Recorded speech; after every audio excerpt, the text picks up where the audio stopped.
আর এই মুহূর্তে একটা বড় খবরের দিকে নজর রাখতেই হচ্ছে কিড স্ট্রিটে এমএলএ হোস্টেলে বিধায়কের নিরাপত্তারক্ষীর অস্বাভাবিক মৃত্যু। বড় খবর এই মুহূর্তে, এমএলএ হোস্টেলে বিধায়কের নিরাপত্তারক্ষীর অস্বাভাবিক মৃত্যু। হোস্টেলের 2 নম্বর গেটের সামনে থেকে দেহ উদ্ধার হয়েছে। ঠিক কি ঘটেছে?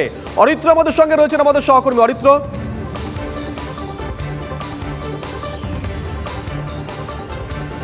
দেখো, যেটা জানা যাচ্ছে আনুমানিক ভোর 5টা 10 মিনিট নাগাদ এই যে কিড স্ট্রিটের বিধায়ক হোস্টেল রয়েছে, সেই এমএলএ হোস্টেলের 2 নম্বর গেটের যে ক্যাম্পাস, সেই ক্যাম্পাসে 419 নম্বর ঘরের ঠিক নিচে অর্থাৎ গ্রাউন্ড ফ্লোরে পুরুলিয়ার বান্দোয়ানের বিধায়ক রাজীব লোচন সোরেন এবং তার নিরাপত্তারক্ষী জয়দেব ঘড়াই, যেটা এখনও পর্যন্ত পুলিশ সূত্রে আমরা জানতে পারছি, যিনি রাজ্য পুলিশের কনস্টেবল পদে কর্মরত রয়েছেন, তার দেহ পড়ে থাকতে দেখা যায়। এবং কি কারণে দেহ পড়েছে নিচে সেই বিষয়টি এখনও ধোঁয়াশার মধ্যে রয়েছে। যদিও কলকাতা পুলিশের তরফ থেকে অর্থাৎ ডিসি যেটা জানিয়ে গিয়েছেন যে উপর থেকে পড়েই মৃত্যু হয়েছে, কিন্তু কিভাবে তিনি উপর থেকে পড়লেন সেই বিষয়টি কিন্তু কলকাতা পুলিশের তরফ থেকে খতিয়ে দেখা হচ্ছে। এবং এই যে মৃত্যুর কারণ, সেই মৃত্যুর কারণ খতিয়ে দেখার জন্য কিন্তু হোমিসাইড বিভাগের আধিকারিকরাও কিন্তু এক প্রস্থ এলাকার সরেজমিনে খতিয়ে দেখেছেন। এছাড়াও ময়নাতদন্তের পরেই ঠিক প্রকৃতভাবে জানা যাবে যে কিভাবে এই কনস্টেবলের মৃত্যু হলো। এই এমএলএ হোস্টেলের মতো হাই সিকিউরিটি নিরাপত্তা জোনের মধ্যে থেকে কিভাবে তিনি পড়ে গেলেন, কত তলা থেকে পড়লেন বা কি হয়েছিল, আদৌ কি তিনি পড়ে গিয়েছেন নাকি তাকে কেউ ঠেলে ফেলেছে বা কোনো ফাউল প্লে রয়েছে কিনা, সেই বিষয়গুলি কিন্তু খতিয়ে দেখা হবে। এই মুহূর্তে তোকে দেখাবো ছবিটা একটু, যে বিধায়কের যে হোস্টেল রয়েছে কিড স্ট্রিটের, সেখানে কিন্তু যথেষ্ট নিরাপত্তার কড়াকড়ি শুরু হয়েছে। পুলিশের আধিকারিকরা বেরিয়ে যাওয়ার পরেও কিন্তু যারা বাইরে থেকে আসছেন তাদের রীতিমতো আই কার্ড চেক করে, পরিচয়পত্র চেক করে তাদেরকে কিন্তু বেশ নজর থাকবে। অরিত্র, নজর রাখো, পুলিশের তরফ থেকে কি জানানো হয়েছে শোনাই একবার। কনস্টেবল, যিনি একজন বিধায়কের সিকিউরিটি হিসেবে নিযুক্ত ছিলেন, উনি পরশুদিনকে এসেছিলেন। উনি পরশুদিন এসছেন এমএলএর সঙ্গে উনি ছিলেন।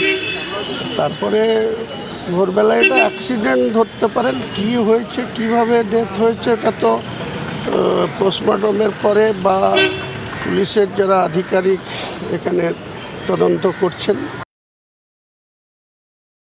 প্রাথমিকভাবে মনে হচ্ছে যে এটা অ্যাক্সিডেন্টালি আছে, যেটা মনে হচ্ছে। তিনি হলেন গিয়ে মিস্টার গড়াই, আপনার ইয়েতে আছেন, পুরুলিয়ার ডিস্ট্রিক্ট পুলিশে কর্মরত এবং এমএলএ সাহেবের সিকিউরিটি। উনি পুরুলিয়ার আমাদের এমএলএ সাহেব আছেন, রাজীব লোচন সোরেন, ওনার আছেন। আসছি পরে খবরে, বকেয়ার দাবিতে মমতা বন্দ্যোপাধ্যায় আজকে ধর্নার দ্বিতীয় দিন। দিল্লিতে বাজেট অধিবেশনের মাঝেই গতকালই আমরা দেখেছি সমস্ত সাংসদকে অবিলম্বে তিনি ধর্নায় যোগ দেওয়ার জন্য নির্দেশ দিয়েছেন এবং তৃণমূল নেত্রী সমস্ত সাংসদকে ডেকে পাঠিয়েছেন, সে কথা সুদীপ বন্দ্যোপাধ্যায় গতকাল জানান। নেত্রীর ডাকে আজকে কি অভিষেক বন্দ্যোপাধ্যায়কে দেখা যাবে? কথা বলবো সার্বিক বিষয় নিয়ে। সৌরভ গুহ আমাদের সঙ্গে রয়েছেন। সৌরভ, এটা তো একটা প্রশ্ন যে অভিষেক বন্দ্যোপাধ্যায়কে দেখা যাবে কি? কারণ অভিষেক যখন ধর্না এর আগে সামিল হয়েছিলেন তখন তিনি বলেছেন যে নেত্রীর নির্দেশে তাকে ধর্না তুলতে হয়েছিল। আর দ্বিতীয়ত, যখন অধিবেশন চলছে সেই সময় সমস্ত সাংসদকে ডেকে পাঠানোর ঠিক কি কারণ? অন্য কোনো স্ট্র্যাটেজি? রাজনৈতিক মহলে কি ব্যাখ্যা?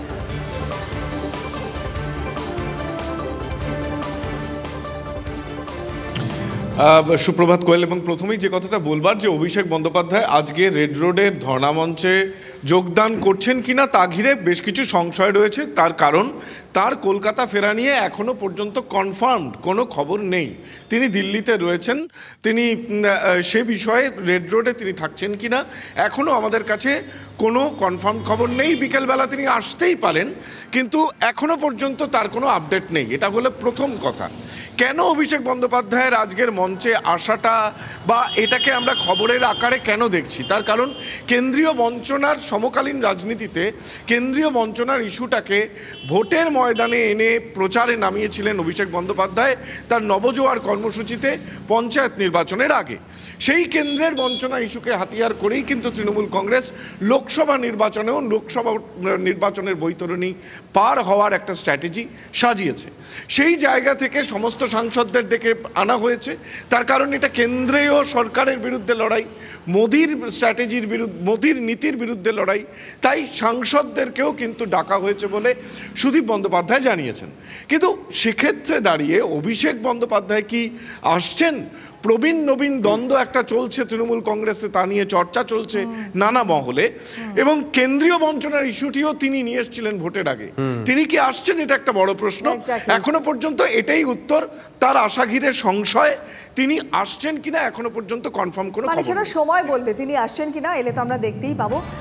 তবে এর আগে যেমনটা সৌরভ উল্লেখ করলো যে দলনেত্রীর নির্দেশে অভিষেক বন্দ্যোপাধ্যায় এর আগে তার ধর্ণা তুলেছিলেন, এটা তিনি জানিয়েছেন। ফলত আজকে তিনি আসছেন কিনা সেটা এখন দেখার। পাশাপাশি এই নিয়ে কল্যাণ বন্দ্যোপাধ্যায় তারও প্রতিক্রিয়া আমরা পেয়েছি, এবং এছাড়াও সৌগত রায় অভিষেকের ধর্ণা মঞ্চে উপস্থিতি নিয়েও জল্পনা যে ছড়িয়েছে তা নিয়েও প্রতিক্রিয়া দিয়েছেন, শোনাবো আপনাদের। আমি ধর্ণা প্রত্যাহার করতে চাইনি, কিন্তু মমতা বন্দ্যোপাধ্যায় আমার দলনেত্রী, তার যা নির্দেশ, তার যা আদেশ আমার কাছে শিরোধার্য। বিজেপি সৌজন্যতা দেখানোর পাত্র নয়। মমতা বন্দ্যোপাধ্যায় পরবর্তীকালে এটা রিয়েলাইজ করে নিজে দিল্লিতে যান, বৈঠক করেন। সবাইকে আসছে, সমস্ত এমপিরাই আসবে। অভিষেক বন্দ্যোপাধ্যায় আসছেন বোধহয় এসে গেছে, খবর নেই তো, আমি ঠিক জানি না। এসে আর কথা তো শুনলাম তো। অভিষেক বন্দ্যোপাধ্যায় কি আপনার সঙ্গে আছেন? অভিষেক বন্দ্যোপাধ্যায় আমাদের সাথে ফেরেননি, আমি বলতে পারবো না। কবে ফিরবেন বা কিছু সেই বিষয়ে আমি জানি না, আমি তো টিএ নই।